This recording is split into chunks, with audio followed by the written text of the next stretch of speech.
జై తెలంగాణ, కేసీఆర్ నాయకత్వం, జోహార్ తెలంగాణ మన వీరులకు.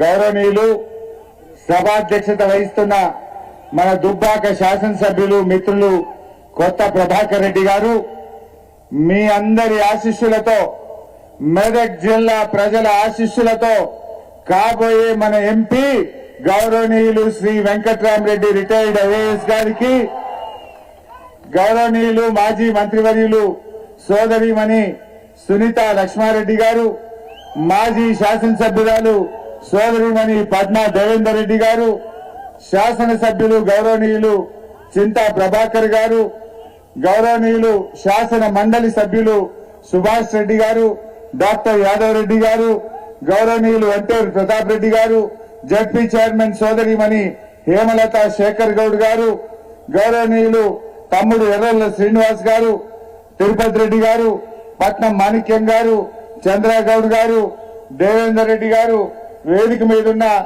మల్లికార్జున్ గౌడ్, మా సీనియర్ నాయకులు, మరి ముఖ్యంగా మెదక్, నర్సాపూర్, తూప్రాన్, అదేవిధంగా చేగుంట ప్రాంతాల నుంచి వచ్చిన మా అన్న తమ్ముళ్లకు, బీఆర్ఎస్ కుటుంబ సభ్యులందరికీ పేరు పేరున నా హృదయపూర్వక నమస్కారం తెలియజేస్తా ఉన్నా.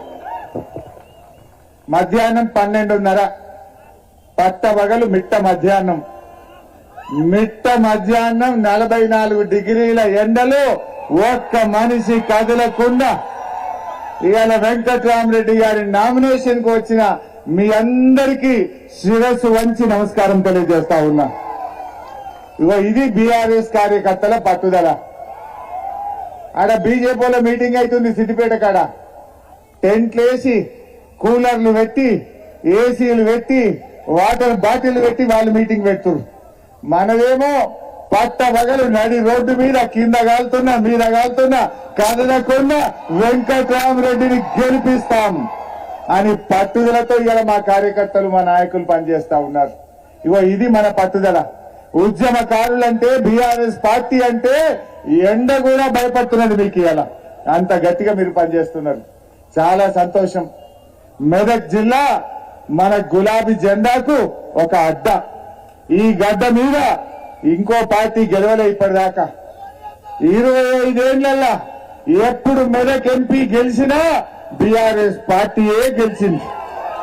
రేపు కూడా మెదక్ లో గెలిచేది మళ్ళా బీఆర్ఎస్ పార్టీ, మన వెంకట్రామరెడ్డి.